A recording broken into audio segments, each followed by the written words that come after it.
Good evening, kanayon.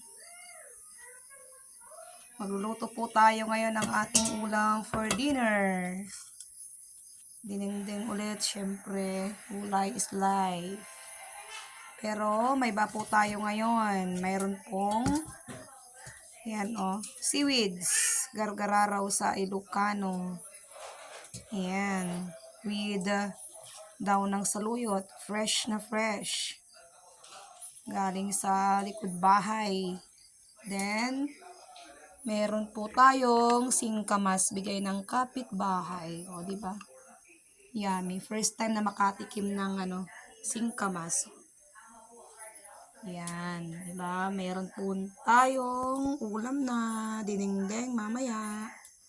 Paborito ni Snow with sahog na pritong isda later.